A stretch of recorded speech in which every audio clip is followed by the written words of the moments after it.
কি করে করব বসবাস?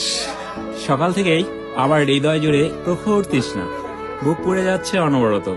ভাদ্রের জলধারা মুছতে ব্যর্থ হবে এই দাও দাও তেষ্টা জোড়াতে। বনপড়া সিংহলা হরিণের মতো অসহায় থাকাই দিগুনি। নেকড়ের মতো খেকে ওঠে রোদ আমাকে ভাবছে কাবাব রূপে। দু চোখে ক্ষুধার্ত পশুর জটর জ্বালা, পথে পড়ে তার ঘোড়ার কঙ্কাল, দুঃখ গাছের ডালে ঝুলন্ত বিজয় সাপ, বাড়িতে লুণ্ঠিত পুরো রক্ত চিহ্নময় পোশাক, আর অতিকায় মরু কাকা আমাকে ভয় দেখাচ্ছে। হোঁচট খেয়ে বারবার বাড়িতে মুখ তুলতে বলি। আমার চোখের তৃষ্ণা আর বুকের তৃষ্ণা আগে আর্তনাদ করে মরা নদীর মতো। আজ তোমাকে দেখার সঙ্গেই হৃদয়ের দুকুল ছাপে যে গোটে তৃষ্ণা নিবে জলবায়ুতা। আমাদের দুজনে দুটি হাত পরস্পর চুম্বন ধারে ভাসতে দেখেছে। আমার মুখে হবে আনন্দ সে ঝাপটা দেখতে মুগ্ধ হলে। কয়েক মিনিট পরেই আমার মুখে বিষণ্ণতার উকি ঝুঁকি দেখে তোমাকে স্পর্শ করে মন খারাপের নীলাভ আঙ্গুল।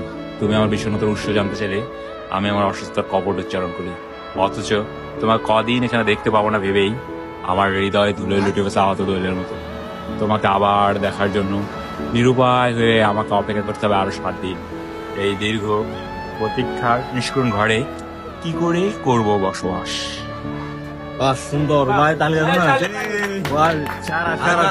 বিগ ব্যান এত সেই জোস জোস।